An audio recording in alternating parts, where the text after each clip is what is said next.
미래학자 엘빈 토플러는 미래의 충격이라는 책에서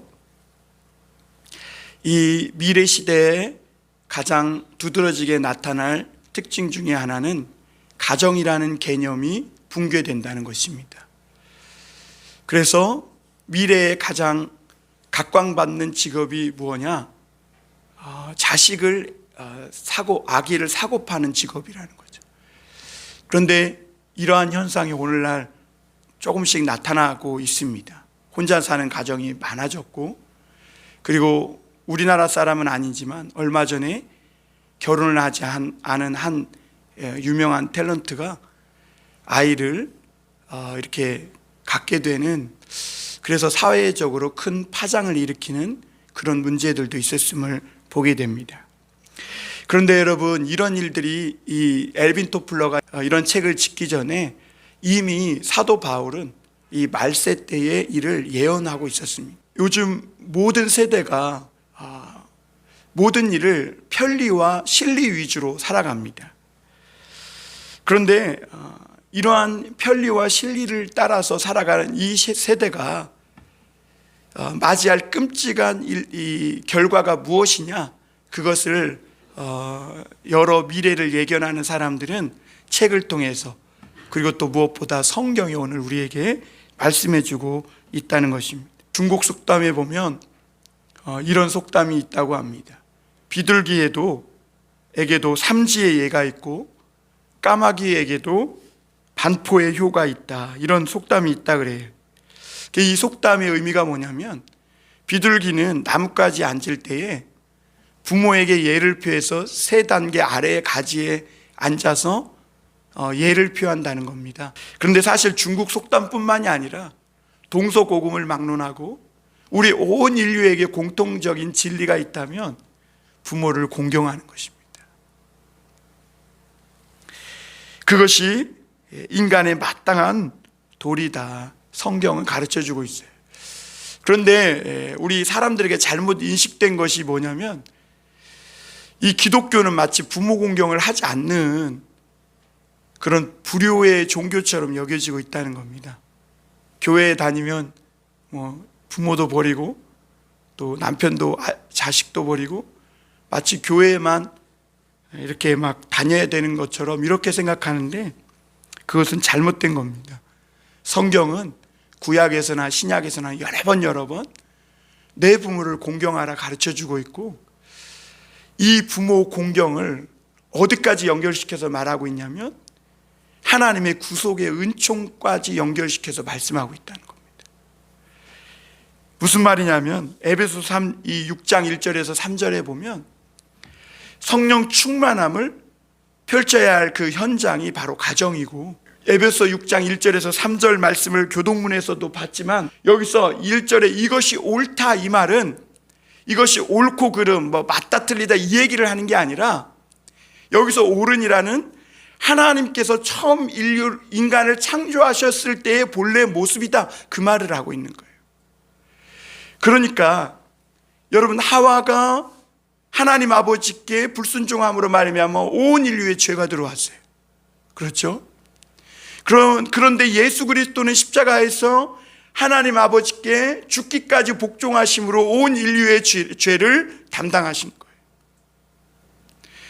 그러므로 여러분, 이 부모님께 순종하고 공경하고 효도하는 이것은 단지 그냥 인류의 보편적인 그런 어떤 가르침을 넘어서서 하나님께서 이 땅에 인류가 타락하고 범죄한 그 인간을 다시 구속하여서 하나님의 자녀가 되고 형상을 회복하는 그 구원의 은총의 길로 연결시켜서 말씀하고 있다는 겁니다. 하나님 아버지께 불순종한 그 모습으로 살아가는 인간이 눈에 보이는 육신의 부모님께 순종하고 공경하며 살아가는 그 모습을 통해서 하나님 아버지를 온전히 섬기는 본래의 인간의 모습으로 회복시켜가는 하나의 통로로 말씀하고 있는 것이죠. 여러분, 우리가 잘 알다시피 오늘 우리가 살아가는 시대는 이기주의와 개인주의가 굉장히 팽배해져 있습니다. 그래서 뭐 욜로족이라 그러잖아요. 나만 행복하면 된다는 거예요. 그리고 오늘 내가 돈을 쓰더라도 이것이 정말 가치 있게 썼느냐, 그것을 가장 잘 평가하는, 높게 평가하는 기준이 뭐냐, 내가 이걸 썼을 때 내가 행복하냐, 그러니까 내 자신이 중심이 되는 그런 개인주의와 이기주의가 팽배해진 시대를 살고 있죠. 그런가 하면 실리주의, 실용주의에 따라 사는 세대입니다. 할 수만 있으면 효도를 하는 것을 피하려고 하고 도망치려고 합니다. 그리고 무슨 일을 행하기 전에 가장 먼저 따지는 것이 뭐냐면, 야, 이것이 편리하냐는 것이죠. 이것이 실제적인 이익이 되느냐, 실리가 있느냐, 이것을 먼저 따지는 것을 보게 됩니다. 그래서 이러한 생각에 물들어 있는 요즘 사람들에게는 부모를 모시는 것을 꺼려하고 효도하는 것을 별로 좋아하지 않습니다. 왜냐하면 잘 알다시피 부모를 모시면 불편하잖아요. 그렇죠? 편리하지 않습니다. 하나부터 10까지가 다 불편하고 거추장스럽고 힘든 것이 사실입니다. 그래서 단둘이 사는 것을 좋아해요, 요즘은. 그리고 단둘이 넘어서서 혼자 사는 걸 요즘은 또 이렇게 좋아하는 세대가 되었습니다. 그리고 또 이 부모를 모시면 실제적인 도움이 되느냐 되지 않느냐, 이걸 따지며 부모를 모시냐 마느냐를 결정하는 세대입니다. 요즘은, 과거에는 부모가 계시면 서로 모시려고 해서 장남이 모셔야 돼 이렇게 생각했는데, 요즘은 부모를 서로 안 모시려고 해가지고 한 가정에 하나씩, 첫째 집에 2달, 둘째 집에 2달, 셋째 집에, 그 부모는 뭐 해야 돼요? 날마다 이사 다녀야 돼요. 그래, 어떤 부모는 통장을 자식이 5명이라 5개를 준비해 놓고 자식들에게, 내가 이 통장에 너희들을 위해서 적금을 들어놨다는 거예요. 자식들이 주마다 내려와서 부모에게 잘하는 거예요. 그러니까 나중에 부모님이 돌아가시고 통장을 열어보니까 거기에 2만 원이 들어있다. 부모가 실제적인 도움이 되지 않으면 요즘 부모를 모시려고 안 합니다. 다 자기 좋을 대로 자기가 중심이 되어 부모님은 안중에도 없이 살아갑니다. 그런데 우리가 한번 멈춰서서 질문해야 됩니다. 정말 이렇게 사는 시대가 맞는가? 정말 우리 인간이 이렇게 살아도 내 자식이 복받기를 원하고, 그러면서 우리가 부모를 이렇게 대접하고 부모를 이렇게 취급하면서 살아가는 것이 맞느냐 하는 것입니다. 사실 그것은 내 자신을 위해서 사는 것도 아니고 내 자식을 위해 사는 것도 아니에요. 여러분, 성경은 부모를 공경하지 못하고 사는 오늘날의 사람들에게 회개해야 한다, 이렇게 말씀하고 있는 것입니다. 여러분, 오늘 잠언서는 내 부모를 기쁘게 하라 우리에게 가르쳐주고 있습니다. 사실 이 잠언을 쓴 사람은 누구죠? 솔로몬입니다. 솔로몬은 서자예요.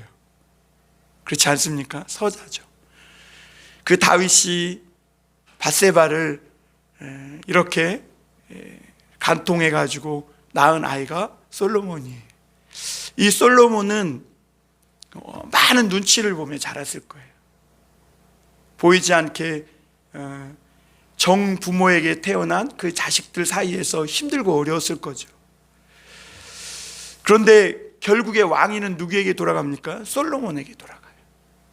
그런데 왜 솔로몬이 다윗에 이어서 왕이 됐을까? 가만히 생각해 보면 사무엘 하를 좀 읽어보면요, 다윗의 말을 가장 잘 들었던 아들이 솔로몬이었어요. 그래서 다윗은 죽기 직전에 이 솔로몬에게 그 평생 소원이었던 성전을 건축할 수 있는 모든 재료를 다 준비해 줍니다. 그리고 마지막 아버지의 유언을 솔로몬에게 남겨놔요. 그도 그럴 것이 솔로몬이 살아있을 때 보면, 다윗이 살아있을 때 보면 그의 정부에게 태어난 아들들 압살롬, 암논 이런 자식들은 다 반란을 일으키고 아버지를 대적하고 그 권위가 탐나서 아버지를 궁궐에서 막 쫓아내고 죽이려고 쫓아가는 이런 불순종의 불효자의 모습을 보게 됩니다. 여러분, 오늘 그 솔로몬이 지은 이 잠언은 내 부모에게 순종하고 노인을 존중하고 공경하라 가르쳐 줍니다. 특별히 마음을 가지고 내 부모를 공경하고 노인들을 존중하라 이렇게 가르칩니다.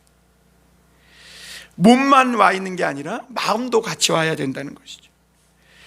그러므로 여러분, 오늘 우리가 말씀을 잠깐 되새김질하면서 이 말씀이 우리에게 뼈의 양약이 되고 정말 우리 말씀에 귀한 내 삶의 길이 되어서 우리 모두가 다 복 있는 에베소 6장 3절 말씀에 약속하신 대로 우리가 다 잘 되고 장수하여 하나님께 복 있는 삶을 사시기를 주님의 이름으로 축원합니다.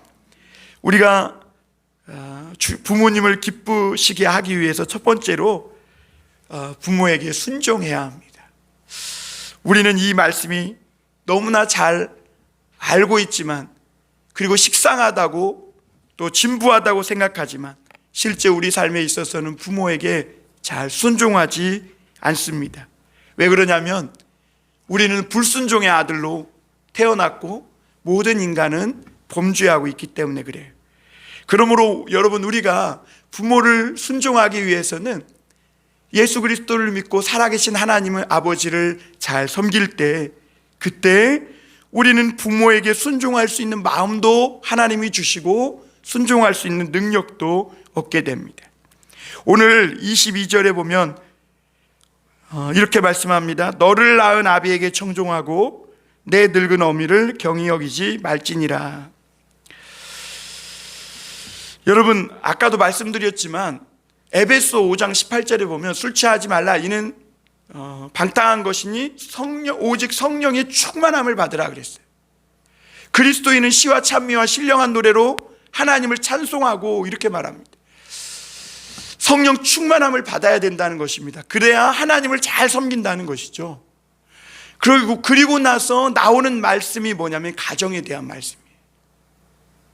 그 말은 무슨 말이냐면 우리가 하나님을 잘 믿고 성령 충만한 사람들이 그 믿음을 실천해야 할 첫 번째 장소로 어디를 말씀하고 있는 거예요? 가정을 말하고 있는 거예요. 가정. 그래서 가정에서 부부와의 관계 속에, 자식과의 관계 속에, 또 부모님과의 관계 속에 살아계신 하나님으로 말미암아 받은 이 성령의 충만함을 가지고 실천해야 할 장소라고 말씀해주고 있는 것이죠. 성령 충만하지 않으면 가장 먼저 내 영적 상태가 드러나는 장소가 어디겠어요? 가정이죠. 내 아내, 내 남편이 먼저 알아요. 내가 성령 충만하지 않으면. 어떤 목사님이 강대상에서는 막 옥구슬 같은 말씀을 쏟아내는데 집에만 가면 막 자녀들에게 막 잡고 부인을 때리고 막 그랬다는 거예요. 그래서 이 부인이 하다못해 여보, 우리 강대상으로 이사 갑시다 그랬다. 강대상으로. 여러분, 우리를 낳아주신 이 부모님의 말씀을 잘 듣고 순종하는 것, 이것은 인간으로서 당연히 마땅히 해야 할 도리이지만, 여러분, 우리가 성령 충만할 때 부모님께 온전히 순종할 수 있는 줄 믿습니다. 어떤 한 미국의 12살 소년이 홧김에 아버지를, 미국은 다 가정마다 총이 있잖아요, 총으로 쏴서 죽였다는 거예요. 그래서 경찰에게 붙잡혔습니다. 그래서 심리 상담가가 이 소년에게 물었대요. 왜 아버지를 죽였니? 그랬더니 화가 나서요 그랬다는 거예요. 한번 홧김에 그 감정을 억제하지 못하고 총으로 쏴서 죽인 거예요. 결국 이 소년은 소년 감옥에 갇혀서 그렇게 지내고 있는데 간수가 이렇게 밤에 저모를 위해 둘러보는데 어두운 캄캄한 그 감옥 안에서 이 소년이 한쪽 구석에 웅크리고 앉아 울고 있더라는 거예요. 그 간수가 물었대요. 왜 우니? 그랬더니 아빠가 보고 싶어요. 아빠 사랑해요. 아빠 미안해요. 그러더라는 것이죠. 한 번의 감정을 억제하지 못해서 아빠를 쏜 이 소년이 뒤늦게 후회하는 것이죠. 그런데 여러분, 우리도 이 이야기가 비단 그 소년의 이야기만 아니라 오늘 우리도 부모의 마음에 상처내고 부모의 마음을 아프게 할 때가 참 많음을 보게 됩니다. 그리고 나서는 부모가 돌아가시면 계실 때 잘해드릴 걸 이렇게 후회를 합니다. 자녀들아, 주 안에서 너희 부모에게 순종하라. 이것이 옳으니라. 이렇게 말씀합니다. 한 번뿐인 인생 우리가 후회하지 않고 정말 장수하고 잘되고 복을 받고 살려면 너희 부모의 말씀에 순종해야 된다는 것입니다. 그러나 말세의 사람들은 효도하기를 싫어합니다. 아까도 말씀드렸지만 디모데후서 3장 1절에서 2절에 보면 말세의 현상으로 나타나는 한 특징적인 현상이 불효다 이렇게 말합니다. 불효. 한번 디모데후서 3장 1절에서 2절 한번 같이 볼까요? 우리 한번 디모데후서입니다. 디모데후서. 네, 같이 읽겠습니다. 시작. 너는 이것을 알라. 말세에 고통하는 때가 이르러 사람들이 자기를 사랑하며 돈을 사랑하며 자랑하며 교만하며 비방하며 부모를 거역하며 감사하지 아니하며. 여러분, 내 자신과 나만을 위해서 사는 사람들이 부모를 거역하고 돈을 사랑하고 불효한다는 것은 어떻게 보면 당연한 귀결이고, 그리고 그것을 성경은 말세의 현상이라고 말합니다. 그래서 성경은 특별히 하나님을 믿는 성도라면 너희는 더더욱 부모에게 효도해야 한다 이렇게 말합니다. 가나안 농군학교를 창설하신 이 김용기 장로님의 아들인 그 김범일 장로는 자신이 이 효에 관해서 자신의 일화를 이렇게 소개합니다. 지금 이 김범일 장로님은 효운동을 펼치고 계신 분인데요, 그분이 과거에 그 아버지와의 관계에서 있었던 일에 대해서 그는 아버지가 이 황무지를 개간하여 농사를 지었거든요. 그래서 이 김범일 장로는 어렸을 때 새벽 4시부터 11시까지 꽁보리밥과 고구마만 먹으며 그냥 죽도록 일만 해야 됐다는 거예요. 막 지긋지긋했다는 것이죠. 그래서 그는 여러 번 갈등하다가 울기도 하고 산에 가서 막 악을 쓰며 소리 지르기도 하고, 그러다 결국에는 견디지 못하고 가출을 했다고 합니다. 그러던 어느 날 아버지에게서 한 통의 편지가 왔는데 그 편지에 이런 내용이 있었다. 사랑하는 아들아, 저 일본 사람들도 나를 꺾지 못했는데 내가 내 뜻을 꺾으려고 하느냐? 국가와 민족을 위하여 일하려고 하는데 아들인 내가 이해하고 도와주지는 못할 망정 염려가 되게 하려느냐? 교회 가서 설교도 하고 다른 사람을 가르쳐야 하는데 내 자식이 따르지 않으니 권위도 안 서고 가르칠 자격도 없구나. 아들아, 나는 너를 사랑한다. 돌아와서 나와 같이 있게 살자꾸나. 이렇게 편지를 썼다 그래요. 김범일 장로님은 이 편지를 읽고 많이 울었다 그래요. 그런데 여러분, 현실에서 갈등했을까요? 안 했을까요? 실제로 했다고 그럽니다. 다시 돌아가서 꽁보리밥만 먹고 고구마만 먹고 새벽부터 저녁까지 일할 생각을 하니까 앞이 캄캄하더라는 것이죠. 그래서 이 김범일 장로님은 며칠 동안 이 편지를 들고 씨름을 했다 그래요. 그러다가 하나님 앞에 기도하던 중에 자식의 도리를 깨닫고 집으로 돌아가기로 결심했다고 합니다. 그리고 부모의 뜻에 순종하며 효도하며 살기로 노력하였고, 그리고 그는 지금 많은 젊은이들에게 이 효운동을 펼치고 있는 그런 장로로 살아가고 있다고 그럽니다. 사랑하는 성도 여러분, 부모에게 순종하시길 바랍니다. 오늘 두 번째, 부모를 기쁘시게 하려면 어르신을, 노인 어르신을 존중해야 합니다. 22절 말미에 보면 내 늙은 어미를 경히 여기지 말라 이렇게 말합니다. 디모데전서 5장 1절 2절에도 보면 늙은이를 꾸짖지 말고 권하되 아버지께 하듯하며 늙은 여자에게는 어머니에게 하듯하며. 사실 저는 부모님이 일찍 돌아가셨어요. 그래서 효도하고 싶은데 효도할 부모가 안 계셨어요. 그래서 저는 그것이 나에게는 좋은 변명거리가 되었었어요. 그런데 결혼을 했는데 장인 장모님이 계신 거 아니겠어요?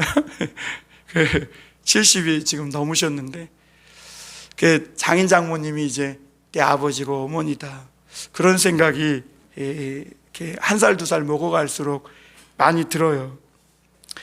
여러분, 여기서 노인 어르신을 존중하라 이렇게 말씀하는 것은, 효라는 것은 내 부모에게만이 하는 것이 아니라 이 세상에 늙고 머리가 센 모든 노인들은 존중할 대상이라는 것이죠. 그런데 여러분, 요즘은 노인들을 공경의 대상, 어떤 존경의 대상이 아니라 동정의 대상으로 생각합니다. 근데 여러분, 제가 그 노인센터에 가서 어르신들과 함께 있어 보면요, 노인들이 동정받는 거 의외로 싫어합니다. 자존심 상해합니다. 왜냐하면 이분들이 늙어서 백발이 되고 힘도 빠지고 쇠약해져서 힘이 든 건 사실이지만 그 마음에는 아직도 자기가 젊었을 때 한가닥 했던 그 생각이 있으시더라고요. 그래서 그림 그리기를 하는데도 이분들이 연세가 드셔서 힘이 없어요. 그러니까 그림도 잘 못 그리세요. 마음은 있는데. 그래서 그분들이 그래도 자기 수준이 떨어졌다고 생각하지 않아요. 비록 육체가 약해서 힘이 없어서 몸이 마음대로 움직여지진 않지만 동정의 대상으로 여김받는 걸 썩 좋아하지 않으시더라고요. 여러분, 우리가 노인이 힘이 없고 쇠약해지고 정말 현실적으로 보면 아무런 이익이 되지 않는 것 같아도 우리는 노인을 공경하고 존중해야 될 줄 믿습니다. 왜냐하면 이것이 하나님의 뜻이기 때문에 그렇습니다. 우리가 잘 알다시피 한자로 효는 자식이 노인 어르신을 들쳐업고 다니는 모습을 하고 있습니다. 그러니까 늙은 노부모를 젊은 자식이 떠받치고 있는 것이죠. 그것이 인간의 당연한 도리라고 해서 사람 인자는 긴 한 획과 작은 한 획이 이렇게 있는데 작은 획이 큰 획을 비스듬히 받치고 있는 모습을 하고 있습니다. 늙은 부모를 떠받치는 것이 인간의 마땅한 도리임을 가르쳐주고 있는 것이죠. 그런데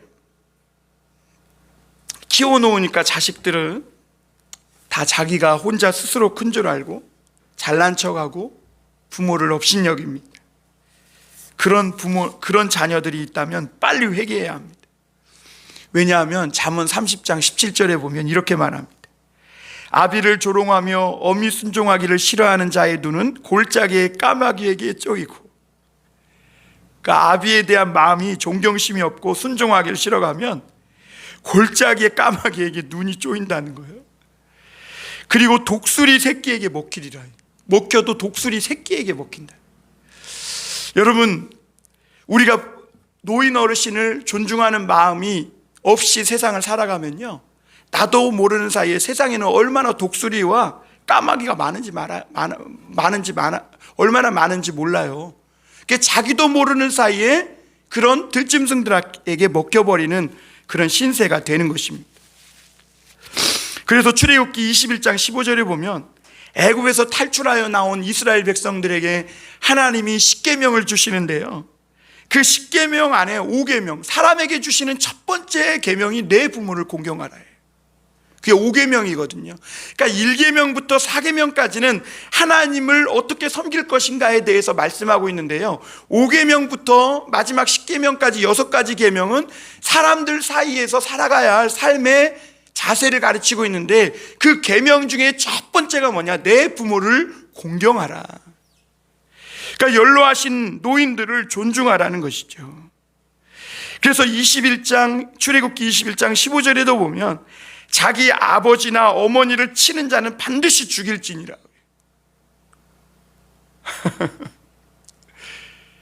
지난번에 그 지하철에서 막 노인들을 들쳐 매친 이 자식들은 옛날 구역법에 의하면 죽어야 돼. 그런데 여러분, 그들의 목숨을 죽이지 않아도 그들의 영혼은 이미 죽은 자와 같아요. 여러분, 회개하지 않으면 또 그렇게 되는 거예요. 그러므로 여러분, 우리가 오늘 윗사람에 대한, 노인에 대한 존경심, 공경하는 마음이 없다면 여러분 이 시간 회개하시길 바랍니다. 사람이 나이를 먹어가는 단계가 있다고 합니다. 다른 사람으로부터 젊어 보이네요 그러면 좋아하면 이미 늙어가는 징조라는 거. 제가 뜨끔했어요. 나도 이제, 저는 아직도 막 30대 같은데, 어제 우리 아들이 시험과 여러 가지 바쁜 일정 때문에 이렇게 어버이날 못 올 것 같다고 장문의 편지를 써서 보냈더라고요. 근데 그거 읽으면서 괜히 기분 좋아지는 게, 근데 또 한편으로는 서글퍼져요. 내가 이걸 받고 좋아하다니. 내가 이제 나이를 먹긴 먹었나 보다. 그래서 저도 요즘 이 자랑해, 이게 우리 해나가 사준 캐나이션 배지예요. 기분이 좋아져요. 그런데 이렇게 젊어 보인다고 또 자식들이 대우해 준다고 좋아하면 이미 늙어가는 징조라는 거예요. 그리고 노인에 들어서면요, 바지 지퍼를 올리는 것을 잃어버린다는 거예요. 그리고 거기서 더 나가면 지퍼 내리는 것을 잃어버린대. 바지에 싸는 거죠. 한심할 때가 오는 것입니다. 근데 그게 여러분, 저기에 있는 분만 아니라 내게, 우리에게. 그래서 성경에는 그럼에도 불구하고 노인을 공경하라 이렇게 말하는 이유가, 왜냐하면 그 이야기가 바로 우리 이야기고 나의 이야기이기 때문에 그래요. 그래서 레위기 19장 32절에 보면, 너는 샘머리 앞에서 일어서고 노인의 얼굴을 공경하며 내 하나님을 경외하라. 나는 여호와이니라. 샘머리 앞에서 일어나라는 거예요. 버스에서 어르신이 앞에 왔는데 일어서지도 않고 자는 척하고 있고, 그래도 그러면 좀 덜한데 눈을 말똥말똥 뜨고도 그냥 일어나지 않고 노인을 존경하는 태도가 아니라는 것이죠. 과거에는 노인의 수가 많지 않았습니다. 그래서 살아남기만 해도 그 자체만으로도 노인들은 특권이었고, 그렇죠? 존경의 대상이었습니다. 그런데 오늘날 고령화 사회가 되다 보니까 젊은이보다 노인들이 더 많아요. 시골 가면 다 노인이에요. 그러니까 노인들이 뭐예요? 이제는 거추장스러운 존재가 되고 짐이 되어버린 거예요. 이전에는 노인 어르신들이 경륜과 지혜의 상징이었습니다. 그런데 급변하는 오늘날 사회에서는 경륜과 지혜의 상징은 인터넷 네이버나 구글이요. 그리고 이 노인들의 이야기는 잔소리로 이제 치부되는 그런 시대가 되었습니다. 그리고 노인들은 뒤처지고 급변하는 세대를 따라오지 못하는 그런 쓸모없고 가치없는 존재로 여겨지는 때입니다. 그러나 여러분, 성도는 그런 세대 속에 살아가고 있지만 진리가 불변함을 깨닫고 그때나 지금이나 그리고 앞으로나 하나님의 말씀에 따라 노인들을 존중해야 할 줄 믿습니다. 이것이 여호와의 말씀이라고 성경은 단언하고 있기 때문에 그래요. 세 번째로, 마음으로 공경해야 합니다. 오늘 25절 26절 한번 보겠습니다. 내 부모를 즐겁게 하며 너를 낳은 어미를 기쁘게 하라. 내 아들아, 내 마음을 내게 주며 내 눈으로 내 길을 즐거워할지어다. 이렇게 말합니다. 여러분, 우리는 부모에게 의식주 문제만 해결해 드리면 효도 다 했다고 이렇게 착각합니다. 그런데 이것이 또 착각이라고 말하기 어려운 게, 요즘은 부모 의식주 문제도 해결해 주지 않는 자녀들이 너무 많아요. 물론 자기가 돈이 없어서 못하면 괜찮아요. 그런데 자기에게 쓰고 넘치도록 재산이 있음에도 불구하고 부모에게 문제를 해결해 주기보다는 부모에게 있는 마지막 남은 땅 한 평까지도 욕심부리는 그런 자식들이 넘쳐난다는 거죠. 여러분, 오늘 성경은 부모를 기쁘게 하도록 너 마음을 들여야 한다. 효도에는 4가지 방법이 있다고 하는데요, 첫째가 마음의 효라는 거예요. 두 번째가 정성의 효, 세 번째가 물질의 효, 마지막이 바르게 사는 삶의 효가 있다 그래요. 이 첫 번째 마음의 효는 효도에 대한 뿌리인데요, 우리가 진정으로 부모님을 잘해드릴 때 마음으로 잘해드려야 된다. 마음을 쏟아서 잘해드려요. 원래 성경에서 공경하다라는 말은, 여기서 주 안에서 내 부모를 공경하라 그랬잖아요. 공경하다라는 말은 히브리어로 키베드라는 뜻인데요, 이게 무겁다라는 뜻이라는. 그러니까 부모님을 생각하는 마음이 내 삶의 마음의 비중에 얼마나 차지하느냐라는 것이죠. 여러분, 우리 마음에 부모를 생각하는 비중이 얼마나 차지하고 있습니까? 내가 살아가는 삶의 비중을 100이라고 해봅시다. 그러면 경제에 대한 마음, 자식에 대한 마음, 내가 내 자신에 대한 마음, 또 부모에 대한 마음, 이렇게 여러 가지로 나눠본다면 부모에 대한 마음의 비중이 어느 정도 되느냐 하는 것입니다. 여러분, 만약 우리가 부모님이 내 마음에 안중에도 없다면 그것은 부모를 기쁘게 해드릴 수 없다고 말씀하고 있는 것입니다. 그리고 오늘 마지막으로 한 가지 더 말씀드린 것은 효도의 4가지 방법 중에 마지막이 바로 삶의 효인데요, 바르게 사는 것이 바로 효도 중에 효도라는 것입니다. 성경은 성도가 부모님께 효도하려면 무엇보다 바르게 하나님의 말씀을 쫓아 살아야 함을 가르쳐주고 있습니다. 여러분, 일반 사람들은요, 자식이 좋은 대학 들어가고 좋은 직장 들어가고 그러면 출세하고 성공하면 효도했다고 생각해요. 제가 아는 권사님이요, 이런 얘기를 들려주신 이야기인데요, 권사님이 아는 분이래요.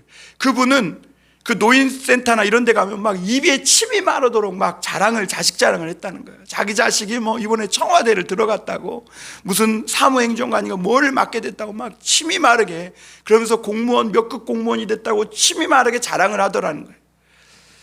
그런데 언제부턴가 그 말이 쑥 들어가고 시들어지더래요. 그게 왜 그러나 봤더니 청와대에 들어간 자식이 거기에서 여자를 만났는데 자식이 자기 어머니가 없다 그랬대. 그리고 청와대에 들어가더니 그전에는 한 달에 한두 번이라도 오던 자식이 한 번도 안 오더라. 그리고 용돈도 청와대에 들어갔다고 막 월급 많이 받는다고 자랑을 하고 그랬었는데 이 부모님 용돈을 하나도 안 준다는 거예요. 그래가지고 그 이야기를 하면서, 목사님, 자식이 잘나고 너무 성공하는 것만도 좋은 건 아닌 것 같아요, 그렇게 얘기를 하시더라고요. 여러분, 일반 사람들은 자식이 이렇게 성공하고 출세하면 사실 효도했다고 생각하지만, 그러나 오늘 성경은요, 사람에게 출세하고 성공하는 것보다 더 중요한 게 뭐냐면 바르게 사는 거예요. 그것이 진짜 부모에게 효도하는 길이라는 거죠. 오늘 24절에 보면요, 의인의 아비는 크게 즐거울 것이요 지혜로운 자식을 낳은 자는 그로 말미암아 즐거울 것이니라. 사실 우리 큰아들 이름을 여기서 따서 졌거든요. 그게 의인이라고. 여러분, 의로운 자식을 둔 아비는요, 그 자체로 효도를 받는 거예요. 의롭고 바르게 살면 부모를 즐겁게 하고 기쁘게 하는 진정한 효도가 된다는 말씀인 것이죠. 오늘 23절에 보면 성경은 진리를 사되 팔지 말며 지혜와 훈계와 명철도 그리할지니라 이렇게 말씀했어요. 여러분, 이 야곱의 형 에서는 팥죽 한 그릇에 아버지가 준 장자권을 팔아버렸어요. 그는 먹고 사는 일 때문에 이 아버지로부터 물려준 중요한 것을 가치 없게 여기고 양심을 팔아먹은 것이죠. 여러분, 오늘날 돈 몇 푼 때문에 아버지를 팔고 양심을 팔고 어머니를 파는 자식들이 얼마나 많은 세상인지 몰라요. 그러기에 오늘 성경은 진리는 사들이되 팔지 말라 이렇게 말합니다. 어떤 고통과 어려움이 따르더라도 이 진리는 고생하더라도 살 수 있으면 사들여야 된다는 거예요. 그래서 옛날 어르신들이 고생은 젊어서 사서라도 해야 된다 이렇게 말하는 이유가, 이 진리는 손해와 희생이 따르더라도 사들여야 하되 절대로 팔지 말라. 잠깐의 이익과 눈앞에 당장 보이는 유익을 위해 팔지 말라고 하고 있는 것이죠. 요즘은 이런 이야기를 비틀어요. 젊어서 사서 고생하면 늙어서도 더 고생한다 뭐 이렇게 같이 비틀더라고요. 근데 제가 그 이야기들을 요즘 젊은 세대가 옛날 어른들의 이야기를 비틀기를 하면서 자세히 그 중심에 무엇이 있나 보니까 사람들이요, 가치 기준이 이동하는 거예요. 가치 기준. 그 옛날에는 부모님을 잘 섬기며 힘들고 어렵더라도 그렇게 효도하며 사는 것이 최고의 가치로 여겼다면, 지금은 돈이 많아서 내가 얼마나 편리하고 편안하게 사느냐, 이것을 가장 최고의 가치에 두는 거예요. 그러니까 옛날 어르신들의 말을 비트는 것입니다. 여러분, 사서오경에 보면 효를 3가지로 가르치고 있다고 합니다.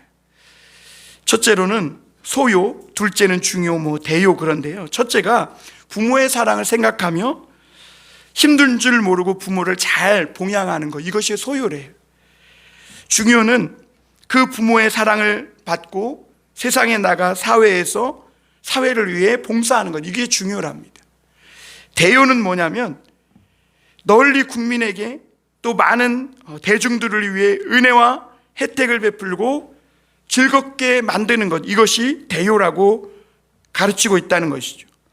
여기서 강조하는 것이 뭐냐면 입신대도라는 거예요. 근데 사람들이 오늘날 입신에만 관심이 있고 마땅히 행할 큰 도에는 관심이 없다는 것이 문제입니다.